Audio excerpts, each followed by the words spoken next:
Selamat datang di channel Alur Donghua. Sebelum menonton, silahkan subscribe, biar Mimin tambah semangat update-nya. Berapa banyak kawanan yang telah kita pukul sejak kita bepergian bersama? Han Li perlahan bertanya sambil melihat mayat serangga di tanah. 7.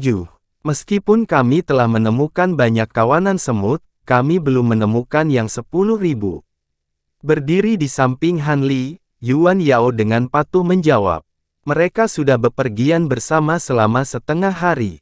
Han Li mengerutkan kening mendengar itu dan ekspresinya menjadi cemberut seolah-olah dia memiliki kekhawatiran di benaknya.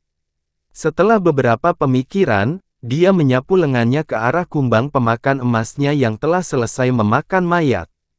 Mereka mengikuti perintahnya, berubah menjadi awan cahaya berkilauan saat mereka terbang kembali ke kantong binatang rohnya yang mengambang. Han Li kemudian dengan tenang menyimpannya. Apa? Rekan Taois Han tampak tidak senang. Kami sudah melewati tengah gurun, area paling berbahaya. Jalan keluar seharusnya jauh lebih aman. Yuan Yao berkedip saat melihat ekspresi Han Li dan berbicara dengan sedikit kebingungan. Lebih aman? Apakah Anda benar-benar percaya? Han Li melirik Yuan Yao dan mencibir. Mungkinkah masih ada lebih banyak bahaya di depan? Yuan Yao tanpa sadar mengerutkan kening dan berbicara tidak percaya diri. Dengan ekspresi acuh, Han Li berkata, "Saya tidak tahu apakah ada lebih banyak bahaya di depan, tapi saya yakin akan sesuatu. Kami akan cukup beruntung untuk tidak menemukan kawanan semut yang tidak memiliki semut tahap akhir. Sampai sekarang, kami belum menemukan semut kelas akhir. Kami harus lebih berhati-hati di jalan keluar. Jika kita tidak menemukan kecelakaan apapun setelah setengah hari berjalan, kita seharusnya benar-benar aman." Kulit Yuan Yao memutih, tapi setelah beberapa saat, dia pura-pura tidak peduli. Dia memaksakan senyum dan berkata, "Apakah kamu tidak paranoid?" "Saya harap begitu." Han Li tidak melanjutkan berbicara meskipun mengetahui bahwa semut tahap akhir ada di antara semut api besi. Meskipun kekuatan semut tahap akhir biasa saja, kecerdasan mereka yang menakjubkan pasti jauh lebih merepotkan. Setelah itu, mereka diam selama 4 jam berikutnya. Namun, sesuatu yang aneh telah terjadi. Mereka tidak menemukan satupun koloni semut di jalan mereka. Yuan Yao menjadi sadar bahwa ada sesuatu yang salah, dan wajahnya menunjukkan sedikit kegelisahan. Tetapi, ketika mereka mendaki bukit pasir yang tinggi, mereka melihat pemandangan yang menakjubkan di depan mereka. Ini adalah... Yuan Yao memasang ekspresi ketakutan. Bibir merahnya bergerak beberapa kali, tetapi tidak ada kata yang keluar. Sementara ekspresi Han Li sedikit lebih tenang, dia masih cukup khawatir. Di pasir di depan mereka ada pilar es solidaritas dengan ketinggian sekitar 100 meter. Pilar es itu sangat dingin. Tidak hanya berkedip dengan cahaya putih redup, itu juga berisi raksasa hitam dengan ketinggian yang sama. Raksasa itu tampak mengerikan. Dia memiliki mata yang lebar dan melotot dan kepala botak yang halus dan berkilau, dan membeku di dalam pilar es. Betapa anehnya. Setelah menatapnya sejenak, Han Li segera menyapukan pandangannya melewati pasir di dekatnya. Tanah di dekatnya dipenuhi dengan lubang dari semua ukuran seolah-olah pertempuran besar telah terjadi di sana. Ekspresi aneh muncul dari mata Han Li saat mereka melihat raksasa itu sekali lagi. Tetapi ketika Han Li menatap salah satu mata raksasa itu, dia tidak bisa menahan diri untuk tidak berteriak kaget. Apakah rekan Taois Han menemukan sesuatu? Yuan Yao tidak bisa menahan diri untuk bertanya setelah mendengar Han Li. Han Li sedikit tersenyum. Dia kemudian menyipitkan matanya dan melepaskan indera spiritualnya. Setelah memastikan bahwa tidak ada yang disembunyikan di area terdekat, dia berjalan menuruni bukit pasir dan menuju pilar es dengan langkah besar. Yuan Yao merajuk dan menyatakan ketidakpuasan pada upaya Han Li untuk tetap misterius, tapi dia masih mengikutinya.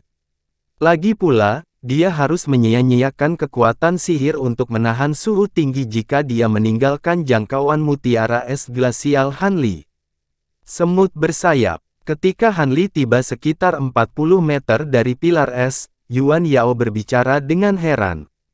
Pada jaraknya saat ini, dia akhirnya dapat dengan jelas melihat penampilan asli raksasa itu, formasi semut bersayap hitam yang tak terhitung jumlahnya. Dari kejauhan itu bisa dianggap asli, benar-benar urusan yang tak terbayangkan. Tetapi karena semut api besi tetap tidak bergerak sama sekali di dalam pilar es, tidak diketahui apakah mereka hidup atau mati. Pada saat itu, Hanli berhenti dan mulai bergumam saat dia menatap pilar es di depannya. Setelah memeriksanya, Yuan Yao perlahan berkata, "Karena semut ini sudah mati, ayo pergi. Buang-buang waktu untuk tetap di sini. Apakah kamu benar-benar yakin mereka sudah mati? Mereka masih bisa hidup." Hanli merasa ragu. Bagaimana mungkin mereka masih hidup? Yuan Yao melirik Hanli dengan heran dan berbicara dengan tidak percaya.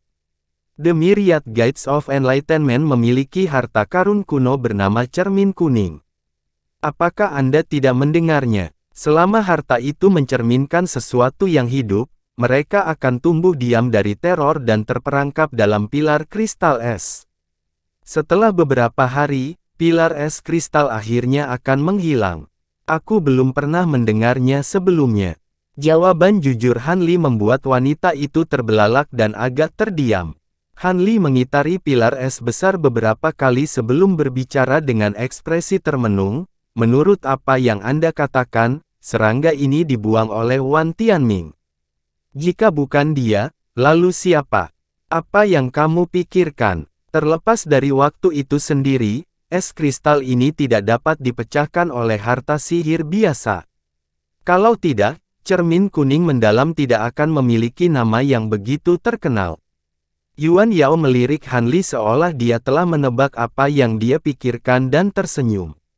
Setelah Hanli mendengar ini, dia dengan tenang meliriknya.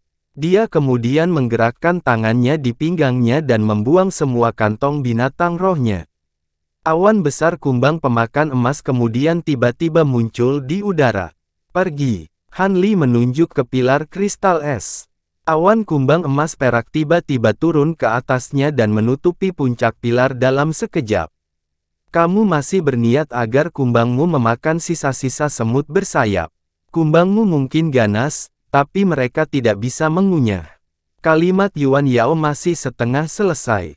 Ini karena raksasa yang terperangkap oleh pilar es kristal dengan cepat ditebang dengan kecepatan yang luar biasa. Dalam sekejap mata, kepala raksasa itu telah menghilang dari pandangan. Mulut kecil Yuan Yao menganga terbuka dan tidak menutup sampai beberapa saat kemudian.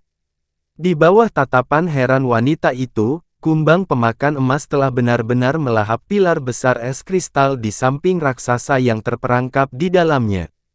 Yang tersisa hanyalah bola kristal seukuran telur yang secara misterius bersinar dengan cahaya hitam. Hanli tersenyum saat melihatnya muncul dan berjalan beberapa langkah ke depan sebelum membungkuk untuk mengambilnya. Item ini disebut kristal halus. Itu adalah bahan langka yang terbentuk di perut oleh makhluk yang sering makan biji yang tetap tidak tercerna. Meskipun para pembudidaya yang mengetahui keberadaannya jarang, Hanli telah membaca dari sebuah buku kuno dan tidak yakin akan validitasnya.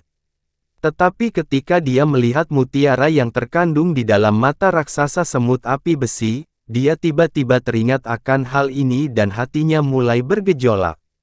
Dia tidak menyangka bahwa dia akan benar-benar mendapatkan kristal yang disempurnakan.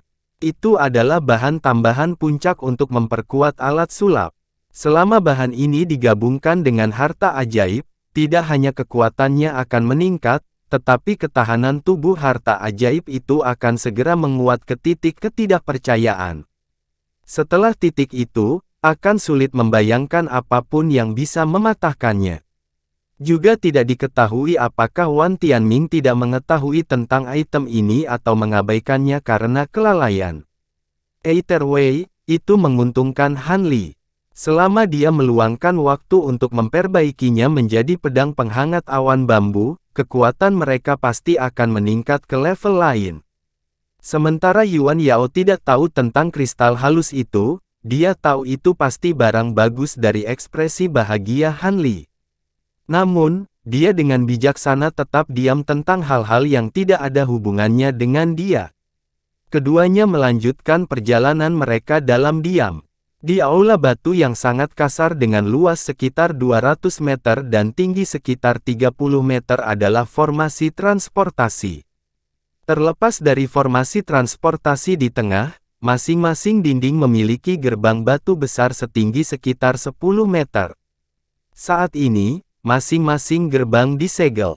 Ada juga sekitar 100 meja dan kursi batu yang tidak serasi. Kursi batu ini jarang ditempati oleh 6 pembudidaya dengan berbagai ekspresi. Grandmaster Zenith Yin, Awam King Yi dan Wan Tianming adalah pembudidaya Naschen Soul yang hadir.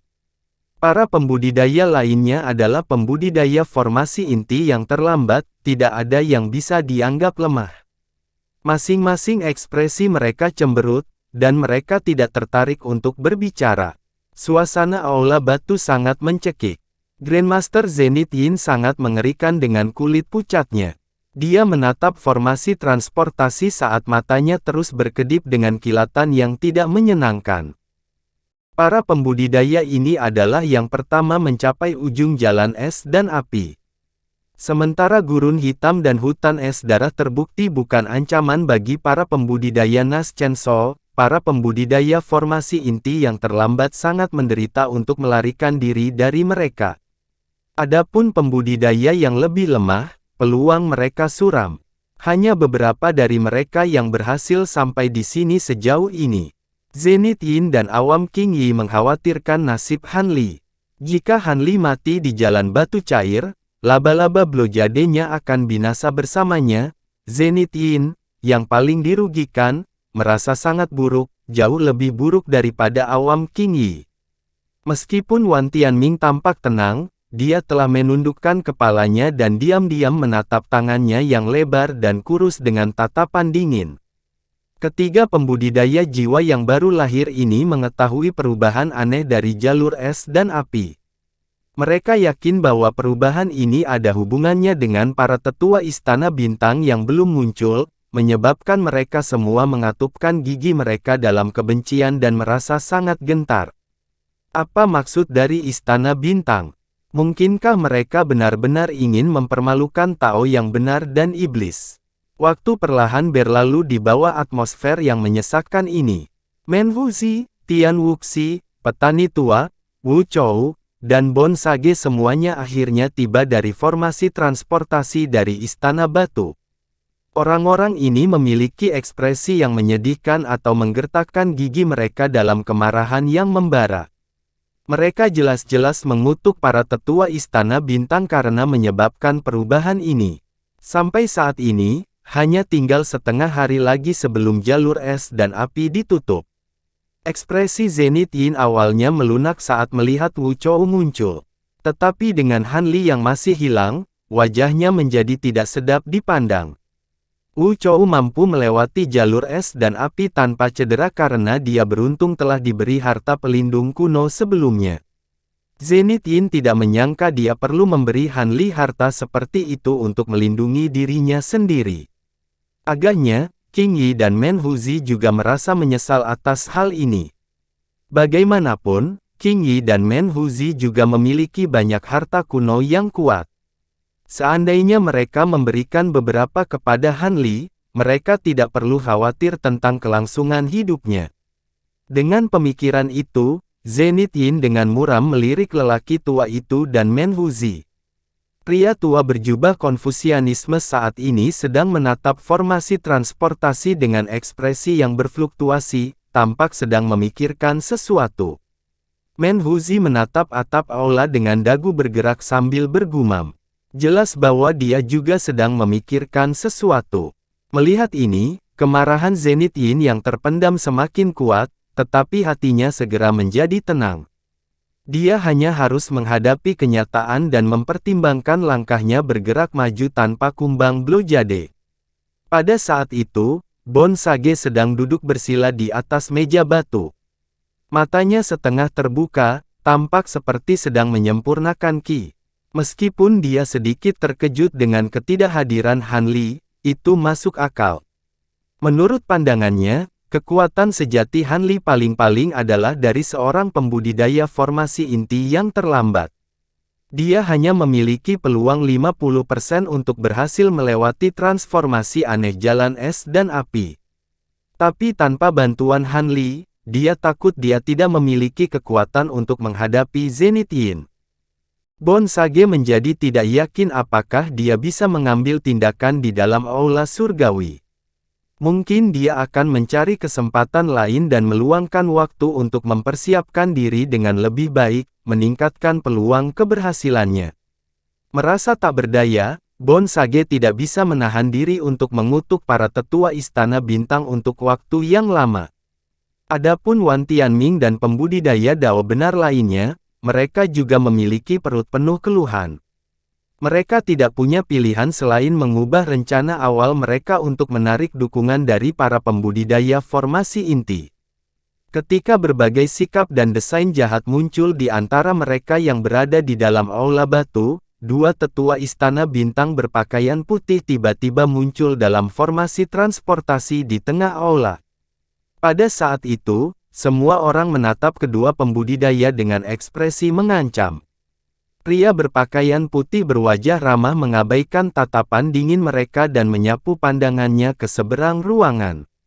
Dia kemudian menghela nafas dalam-dalam dan berkata, siapa di antara Anda rekan Taois yang tidak bijaksana yang mengaktifkan pembatasan ganas di jalur es dan api?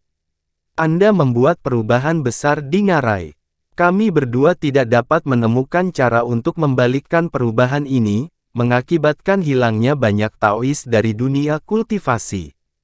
Kami cukup malu dengan kegagalan ini dan akan memohon pengampunan dari Sage Istana Bintang ketika kami kembali, menghabiskan lebih dari 100 tahun dalam meditasi. Dia muncul seolah-olah dia benar-benar menyesal. Setelah mendengar itu, para pembudidaya Dao yang benar dan iblis tanpa malu-malu mengutuk mereka di dalam hati mereka.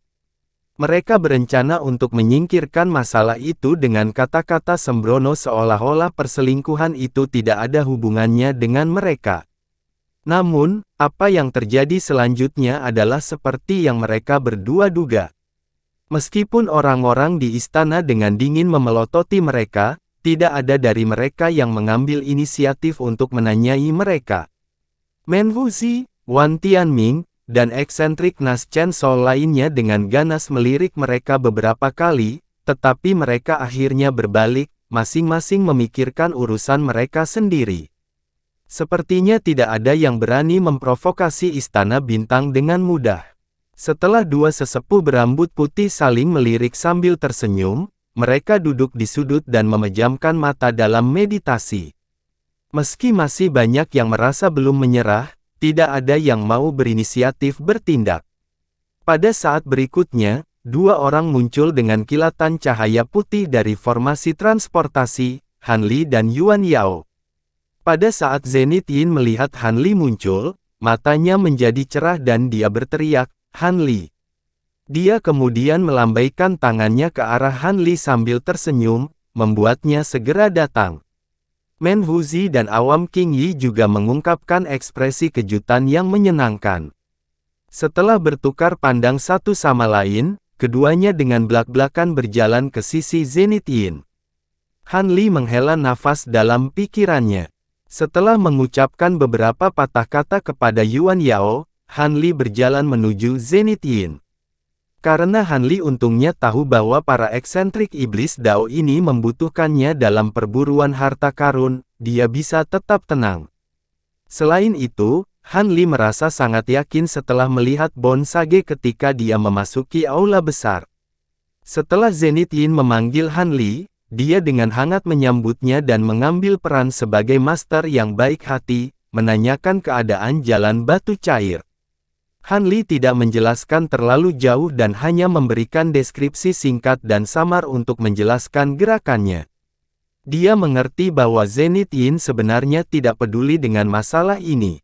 Seperti yang dia duga, Grandmaster Zenith Yin tidak mengejar masalah ini dan malah memuji Han Li. Orang tua berjubah Konfusianisme memandang Han Li sambil tersenyum dan kadang-kadang akan menimpali seolah-olah dia cukup peduli dengan Han Li. Seperti layaknya dia, Menhuzi acuh tak acuh melihat dari samping dan tidak mengambil inisiatif untuk mengajukan pertanyaan.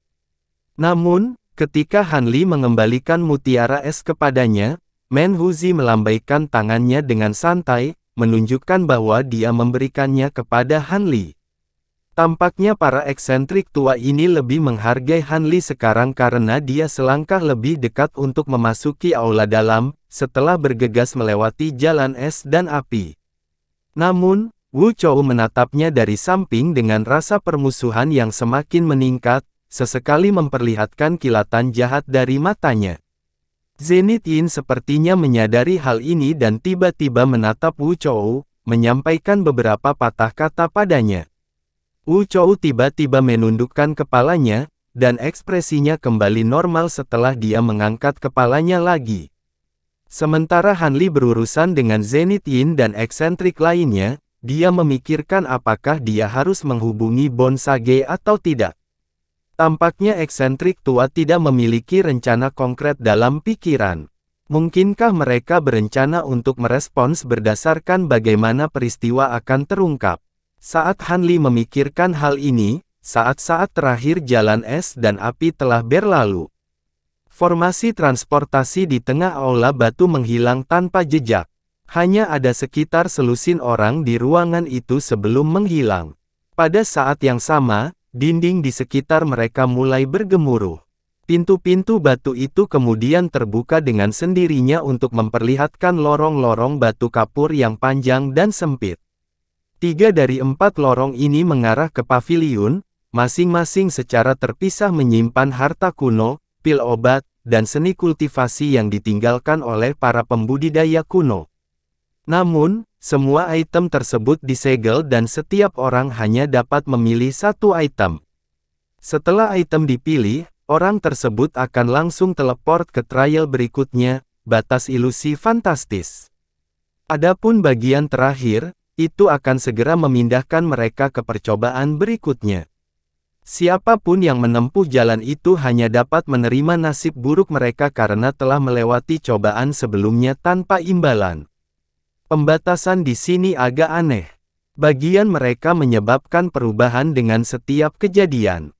Tetapi jika seseorang memilih suatu bagian, mereka tidak akan memiliki pilihan untuk mundur. Jika ada orang yang tidak ingin mencoba batas ilusi fantastis, selama Anda tinggal di kamar batu ini untuk hari itu, Anda akan diteleportasi kembali ke Heaven Void Hall. Saya berharap yang terbaik untuk kalian semua. Setelah melihat lorong-lorong itu muncul, tetua berwajah ramah itu perlahan memberikan penjelasan sambil tetap duduk bersila. Ketika yang lain mendengarnya, mereka dengan acuh meliriknya sebelum mengabaikan.